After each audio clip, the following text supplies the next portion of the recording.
Hello friends, how are you?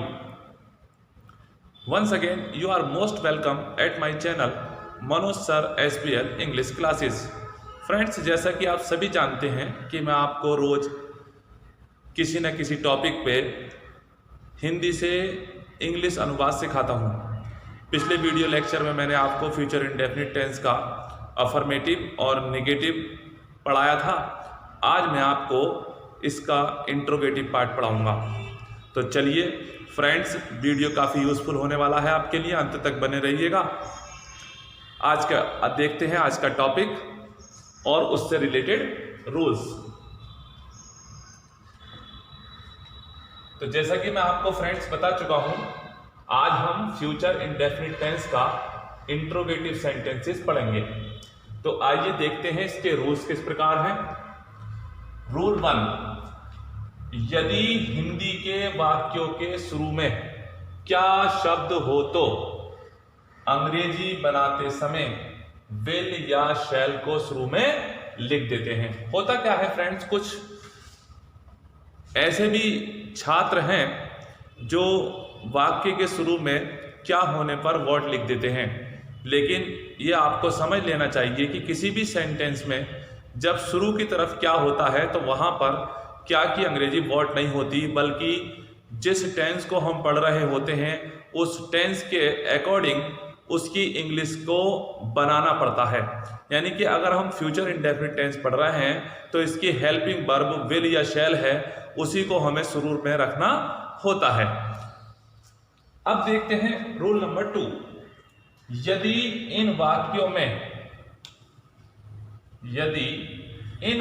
में नहीं शब्द आया हो तो सब्जेक्ट के बाद नॉट लिखते हैं। यानी कि इंट्रोगेटिव सेंटेंस में अगर नहीं आता है तो नॉट का प्रयोग सब्जेक्ट के बाद करते हैं। और तीसरी बात है, वो मैंने एक नोट के रूप में लिख दिया, आप उसे देख सकते हैं।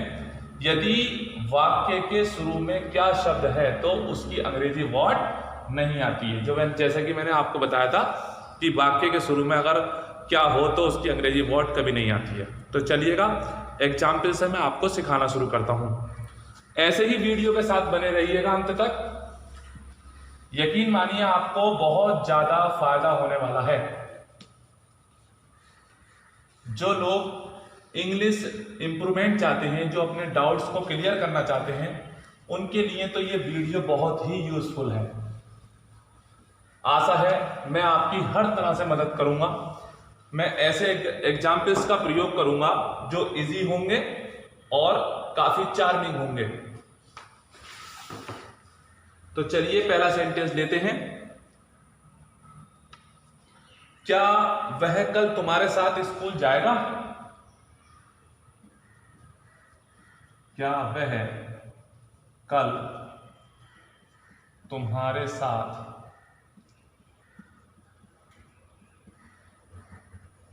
स्कूल जाएगा? ये अंत में ये क्वेश्चन टैग लगना जरूरी है। तो देखिएगा शुरू में क्या है, तो यहां सब्जेक्ट देखेंगे। हमारा सब्जेक्ट वह है, और जैसा कि मैंने आपको बता दिया और आप सभी जानते हैं कि फ्यूचर इंडेफिनिट की जो हेल्पिंग वर्ब है वो विल या शैल है। यानी कि गा की अंग्रेजी विल शैल होती है। मैंने पिछले वीडियो लेक्चर में आपको अच्छे से बता दिया था। तो यहां वह जो है उसकी अंग्रेजी होगी ही, और ही के साथ जो लगता है वो विल लगता है, तो हम शुरू में विल लिख देंगे, विल ही, इस तरीके से।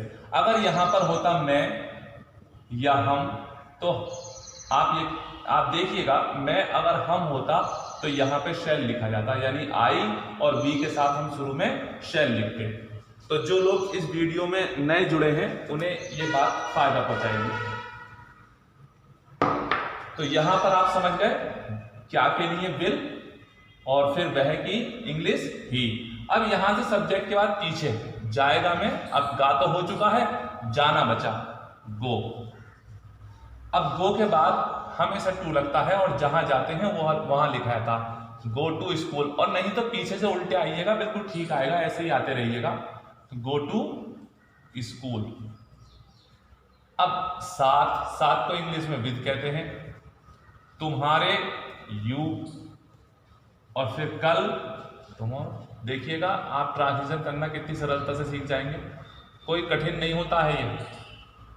तो will he go to school with you tomorrow. एक और लेते हैं और अच्छे से जरा क्लियर हो जाएगा आपका। क्या हम कल उपवास रखेंगे? क्या हम कल उपवास रखेंगे? तो हम है तो शैल आएगा शुरू में, शैल वी। रखने के लिए कीप, और उपवास को कहते हैं फास्ट। फिर इसी तरह से देखिएगा, फिर समझ जाइएगा। ये शुरू में हम लिख करके यहां से माने अगर हम 1 है तो यहां से फिर ये 2, ये 3, ये 4, बस शुरू में क्या लिख दीजिएगा, फिर पीछे से उल्टे आइएगा, आप समझ जाएंगे, खुद ही हो जाएगा। तो शैल बी की फास्ट टुमारो। आने वाली कल टुमारो होती है, बीती हुई कल यस्टरडे होती है, तो यहां पर हम फ्यूचर पढ़ रहे हैं तो यहां कल की अंग्रेजी टुमारो ही होगी। एक और सेंटेंस लेते हैं। क्या मैं तुम्हें पीटूंगा?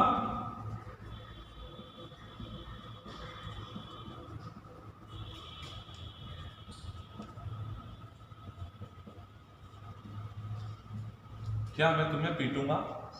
तो यहां मैं है तो यहां होगा शैल, फिर आई, शैल आई, पीटने की बीट, तुम्हें की यू, तो शैल आई बीट यू।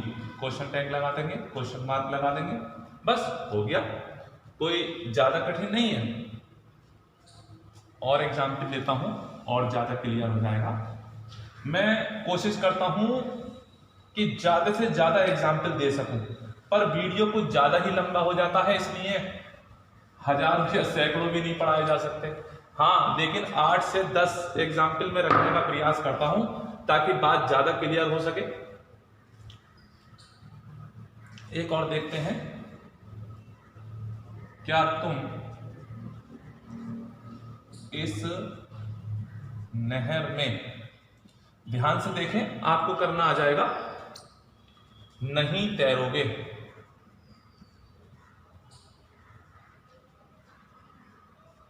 ये देखो इसमें नहीं शब्द आ गया है, तो अब क्या करेंगे, तुम के हिसाब से शुरू में विल हुआ, फिर तुम यू, तो ये 2 शब्द तो आपको करने आ गए, विल यू। अब यहां पर सब्जेक्ट के बाद नहीं लगा दीजिएगा, नॉट, विल यू नॉट, तैरने की स्विम। अब इधर से उल्टे चलिएगा, ये हो चुका है, ये आएगा नहीं, आगे बढ़िएगा, मैं, इन, और इस नहर को कहेंगे दिस कैनल। कैनल मीन्स होती है नहर। तो सेंटेंस तैयार है, will you not swim in this canal. तो चलिएगा स्टूडेंट्स आगे बढ़ते हैं। एक और लेते हैं। क्या उसकी स्थिति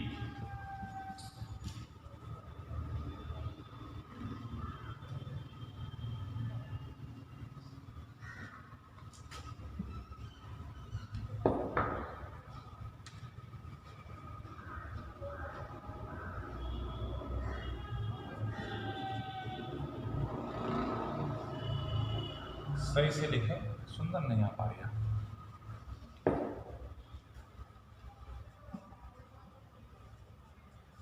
क्या उसकी स्थिति पहले से भी बुरी हो जाएगी?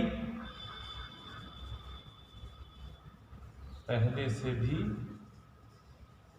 बुरी हो जाएगी। हर एग्जाम्पल कुछ ना कुछ सिखाता है, इसलिए प्रत्येक एग्जाम्पल को बहुत ही अटेंशन के साथ देखें। हो जाएगी।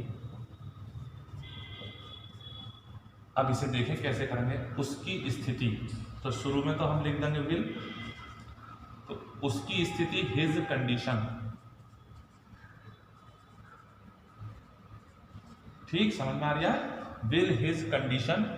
अब देखिए हो जाएगी, होने के लिए 2 शब्द हैं, या तो आप बी का प्रयोग करें, बी, अगर बी नहीं लगा सकते तो गेट का प्रयोग कर लें, तो हो जाएगा विल हिज कंडीशन, बी और गेट, कुछ भी लगा ले दोनों में से। अब बुरी के लिए आता है वर्स, बैड की, ये मैं जब आपको डिग्री पढ़ाऊंगा तो वहां पर ये कॉम्परेटिव में आती है, बैड की, वर्स। तो हो जाएगा will his condition B verse या गेट वर्स। अब यहां तक बुरी हो जाएगी, हो गया पहले से। तो से के लिए हम जब कंपैरिजन करते हैं, तुलना करते हैं, तो वहां पर से की अंग्रेजी देन आती है। आप ध्यान रखें, वैसे से की अंग्रेजी फ्रॉम भी होती है, विद भी होती है, लेकिन जब किसी से तुलना करी जाती है तो वहां पर से की अंग्रेजी देन होती है। तो आप ध्यान रखेंगे से के लिए देन और पहले की बिफोर। ये तैयार हो गया। Will his condition B verse या गेट वर्स देन बिफोर। तो आपने देखा फ्रेंड्स कितनी इजीली आप इसे अनुवाद करना सीख गए। तो अब मैं इसके बाद में आपको सेकंड टाइप इंट्रोगेटिव का एग्जाम्पल्स दूंगा, वो भी आप ध्यान से देखिएगा और वो भी इसी वीडियो में। तो ठीक है, मैं इतने एग्जाम्पल लिखने का कोशिश करता हूं। देखिए फ्रेंड्स, यहां पर मैंने रूल लिख दिया है इंट्रोगेटिव सेकंड टाइप का। इंट्रोगेटिव सेकंड टाइप में सबसे पहले WH फैमिली मेंबर, यानी कि WH फैमिली मेंबर का मतलब क्या हुआ कि जो हिंदी में क्वेश्चन वर्ड आते हैं, जैसे क्या, क्यों, कहाँ, कैसे, किसने, किसको, किसका, तो ये सारे जो क्वेश्चन वर्ड हैं ये आमतौर पे WH से ही शुरू होते हैं। जैसे देखेंगे वेयर, वाई, हु, तो हम इसे WH फैमिली कहते हैं। तो सबसे पहले क्या मतलब निकला, सबसे पहले हम क्वेश्चन वर्ड लिखेंगे। तो सबसे पहले तो क्वेश्चन वर्ड लिखेंगे, उसके बाद फिर विल या शैल जैसा सब्जेक्ट होगा उसके अकॉर्डिंग, फिर उसके बाद सब्जेक्ट लिखेंगे। अगर नॉट या नेवर है सेंटेंस में, नहीं या कभी नहीं आया है, तो ठीक है वो लिख देंगे। फिर आगे बढ़ेंगे तो वर्ब की फर्स्ट फॉर्म लिखेंगे, उसके बाद ऑब्जेक्ट लिखेंगे, फिर ऑब्जेक्ट के बाद ऑब्जेक्ट वर्ड्स लिख देंगे। तो ये हमारा फॉर्मूला तैयार हो जाता है। अब हम एग्जाम्पल से सीखना शुरू करेंगे कि किस तरीके से इस प्रकार के सेंटेंसों का अनुवाद करना चाहिए। तो देखिएगा फ्रेंड्स, यहां पर आप एग्जाम्पल से क्लियर हो जाएगा आपको। सबसे पहला सेंटेंस है वे रात में कहां ठहरेंगे। तो अब आप देखिएगा, ये हिंदी में आप ध्यान रखिएगा, जब हिंदी के सेंटेंस आप देखेंगे तो जितने भी क्या, क्यों, कहां, कैसे होते हैं, ये सेंटेंस के बीच में ही आते हैं या एंड में आते हैं। यानी कि या तो गागी गे से पहले वाला जो शब्द होता है उसके आगे रखे होते हैं या बीच में होते हैं, शुरू में क्या नहीं होता। तो आप ध्यान से देखें बीच में क्या, क्यों, कहां, कैसे, यहां आपको मिलेगा जरूर, कुछ ना कुछ जरूर मिलेगा। तो ऐसे सेंटेंस में सबसे पहले हम इसी की अंग्रेजी लिखेंगे नंबर 1 पे। तो यहां क्या है, कहां, तो कहां की अंग्रेजी हुई वेयर। अब उसके बाद जैसे मैंने बताया था WH फैमिली हो चुका है, विल, शैल, तो यहां पर सब्जेक्ट देख ले, वे है तो विल आएगा, फिर उसके बाद खुद सब्जेक्ट आएगा दे। ये 3 काम आपको बस थोड़े टेढ़े लगेंगे, बस ये होने के बाद फिर पीछे से उल्टा बन जाएगा। तो वेयर, विल, दे। और आप ध्यान से देखें तो अगर हम वेयर को हटा दें तो फर्स्ट टाइप इंट्रोगेटिव की तरह बनता है, यानी सब्जेक्ट से पहले विल या शैल होता है। जब हम सेकंड टाइप बनाते हैं तो WH फैमिली भी इससे पहले आने लगती है। बस यही आपको ध्यान रखना है। तो ठीक है फ्रेंड्स, हम पीछे से उल्टा लौटते हैं। तो हमारा सेंटेंस इतना तैयार हो गया, वेयर, विल, दे, ठहरने की होती है स्टे। अब रात में एट नाइट। तो आप देख सकते हैं कि इंग्लिश इंप्रूवमेंट के लिए इन सेंटेंसों का जो ट्रांसलेशन है वो आपके लिए कितना यूजफुल होगा, यानी कि आप इंग्लिश को पहले से बेहतर समझेंगे और स्पीकिंग में भी आपकी बहुत ज़्यादा फायदा होगा, बहुत इंप्रूवमेंट आएगा। ऐसे ही आप वीडियो के साथ बने रहें। मेरी हर वीडियो आपको कुछ ना कुछ अवश्य ऐसा सिखाती है जो आपको कहीं और नहीं मिलता। तो ठीक है फ्रेंड्स, मैं आगे बढ़ता हूं और सिखाने की कोशिश करता हूं। मेरी हर वीडियो की सूचना आप तक पहुंचे, इसके लिए आप प्लीज चैनल को सब्सक्राइब कर लें ताकि मेरी हर वीडियो का नोटिफिकेशन आपको मिलता रहे, कोई वीडियो आपसे मिस ना हो। और ये नीचे एक लाल रंग का सब्सक्राइब लिखा हुआ बटन होगा, वहां पर आप प्रेस कर दीजिएगा, बस हो गया। और इसका कोई खर्चा भी नहीं लगता, ये बिल्कुल फ्री होता है। हम अगला एग्जाम्पल लेते हैं फ्रेंड्स, कितनी लड़कियां नाटक में भाग लेंगी। इसे कैसे करेंगे, कितनी लड़कियां नाटक में भाग लेंगी। अब इसका ट्रांसलेशन कैसे करें, तो देखिएगा ये कितनी लड़कियां, आज मैं एक बार और फिर बता देता हूं कि ये 4 क्वेश्चन वर्ड ऐसे हैं जो अपने साथ नाउन जोड़ के चलते हैं। एक होता है हाउ मेनी, एक होता है हाउ मच, एक होता है विच, एक होता है आपका हुज। ये चारों अपने साथ अपना नाउन जोड़ते हैं। तो यहां पर कितनी लड़कियां एक साथ मिला के लिखें, आप कितनी अलग ना लिखें, लड़कियां अलग ना लिखें। तो मैं यहाँ और ये भी समझ लें, हाउ मेनी काउंटेबल है, जहां गिनती हो सके वहां हाउ मेनी, और ये हाउ मच जो है वो क्वांटिटी को दर्शाता है, तो जहां मात्रा हो, जैसे कितना दूध, कितना घी, कितना तेल, तो इस प्रकार से जो है वहां पर हाउ मच का प्रयोग करेंगे। अब देखिएगा इसी रूल पे है ये। तो अब देखिए कितनी लड़कियां, तो लड़कियों को काउंट किया जा सकता है, तो आएगा हाउ मैनी गर्ल्स, तो ये इसमें जुड़ गया, हाउ मैनी गर्ल्स। अब देखिएगा पीछे से लेंगे, का के लिए विल हो जाता है, ये जैसे कि आप जान ही चुके हैं। विल भाग लेना होता है टेक पार्ट, तो ये भाग लेना पूरा निबट गया नाटक में, इन द ड्रामा। देखिएगा कितना इजी है ये। दूर से ही या सुनने में ऐसे लगता होगा, आपको करना जब आप करेंगे तो आपको बहुत इजी लगेगा। साथ में मैं आपको ये और राय दूंगा कि आप एक नोटबुक बना लीजिएगा और प्रत्येक सेंटेंस को उसमें लिख लीजिएगा, फिर उसका आप प्रैक्टिस कीजिएगा। बहुत जल्दी रिजल्ट आपके सामने होगा, सारे डाउट्स आपके बहुत जल्दी ही क्लियर हो जाएंगे। तो अगला सेंटेंस लेते हैं, तुम मुझे पढ़ने के लिए कौन सी किताब दोगे, तुम मुझे पढ़ने के लिए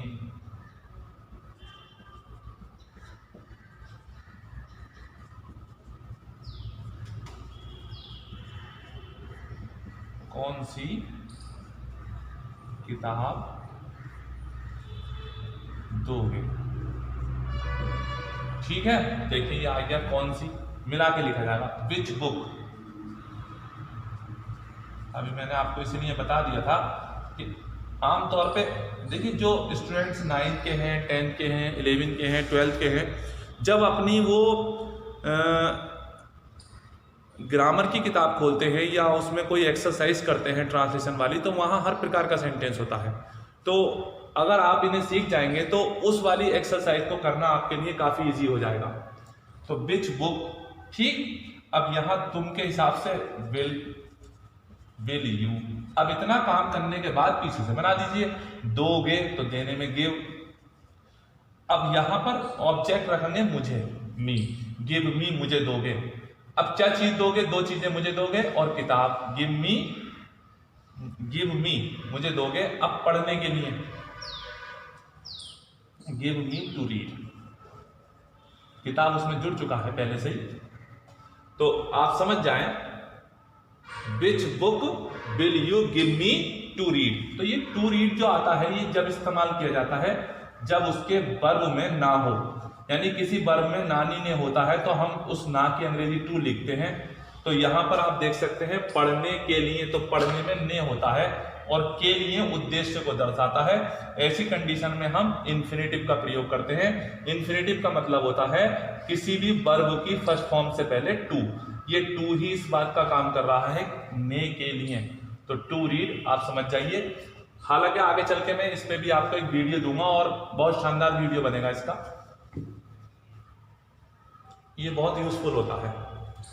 चलिए भाई अगला एग्जाम्पल लेते हैं, इन छोटे बच्चों को कौन पढ़ाएगा। इन छोटे बच्चों को कौन पढ़ाएगा। तो देखिए कौन आया है, हु वाला सेंटेंस बहुत सीधा होता है, हु लिखिएगा और पीछे से उल्टा बना दीजिएगा बस। हु डबल रोल प्ले करता है, यानी कि सब्जेक्ट भी है क्वेश्चन वर्ड भी है, तो इसलिए बस पीछे से बना दीजिएगा। हु विल टीच, कौन पढ़ाएगा, किनको पढ़ाएगा, इन छोटे बच्चों को, दीज स्मॉल चिल्ड्रन। तो देख लें कितना आसान है, who will teach these small children. अगला एग्जाम्पल लेते हैं।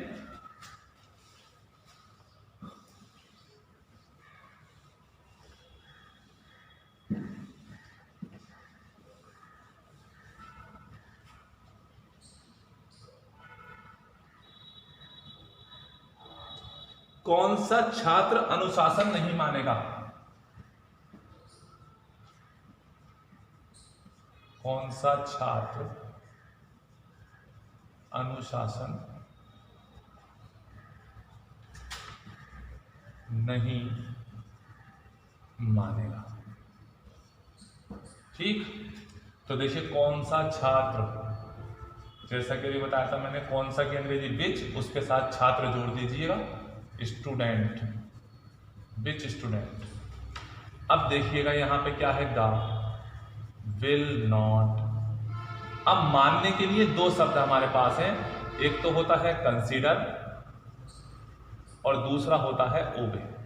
आप इन दोनों में से कोई सा भी यूज करें तो सेंटेंस तैयार हो गया, विच स्टूडेंट विल नॉट कंसीडर या ओबे। अब क्या चीज मानेगा, अनुशासन, डिसिप्लिन।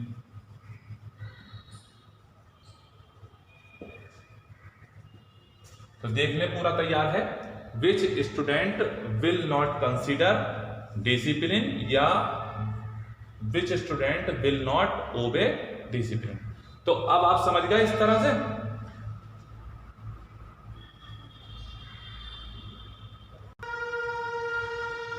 लेते हैं अगला एग्जाम्पल। अगले वर्ष तुम्हारी पढ़ाई कहां होगी, अगले वर्ष तुम्हारी पढ़ाई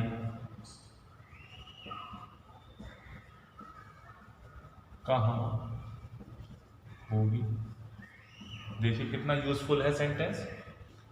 तो हम सबसे पहले जैसा कि बता चुके हैं कहां, वेयर, फिर उसके बाद विल।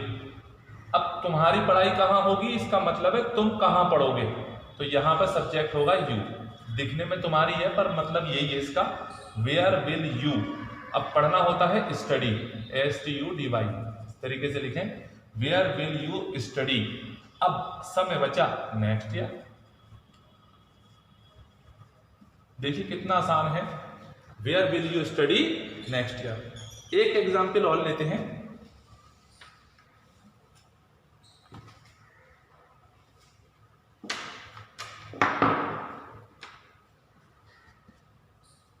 तुम तीनों में से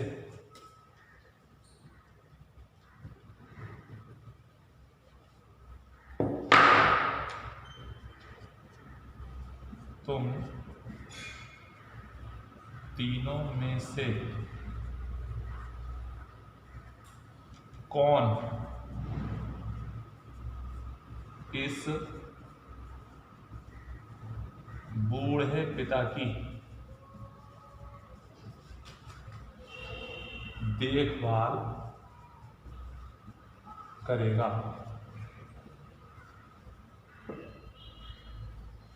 ठीक है, इस प्रकार का सेंटेंस भी स्टूडेंट्स बच्चों को बहुत कठिन लगता है। तो देखिएगा इसमें जो ज्यादा बड़ी बात है समझने की वो ये है तुम तीनों में से कौन, तो यहां कौन दिखता है पर ये कौन नहीं है, यह है कौन सा, यानी कौन सा बच्चा इस बूढ़े पिता की देखभाल करेगा। तो ये पूरा का पूरा क्वेश्चन वर्ड बनेगा। इतना आप ध्यान से देखिए, बहुत ज्यादा, तुम तीनों में से कौन सा। तो यहां देखिएगा हम कैसे करेंगे इंग्लिश में, विच 3 ऑफ यू, यानी तुम तीनों में से कौन। अब उसके बाद विल और पीछे से बनाएंगे देखभाल करना, विल, और देखभाल की होती है लुक आफ्टर। ठीक, ये फ्रेजल वर्ब है लुक आफ्टर। अब किसकी लुक आफ्टर करेंगे, इस बूढ़े पिता की, दिस ओल्ड फादर। तो कितना इजी है आपने देख लिया। विच 3 of you will look after this old father. तो फ्रेंड्स, मैंने काफी एग्जाम्पल देने का प्रयास किया है। आशा है वीडियो आपके लिए बहुत यूजफुल होगा, हेल्पफुल होगा। अगर फ्रेंड्स आपको वीडियो पसंद आता है तो प्लीज वीडियो को पसंद जरूर करें, उसे लाइक करें, एक नीचे लाइक का बटन होगा उसे दबा दें, चैनल को सब्सक्राइब कर लें ताकि मेरी वीडियो का नोटिफिकेशन मिलता रहे। ठीक है फ्रेंड्स, मैं वीडियो को यहीं समाप्त करता हूं। मिलते हैं अगले वीडियो में। मेरी वीडियो देखने के लिए आपका बहुत बहुत धन्यवाद।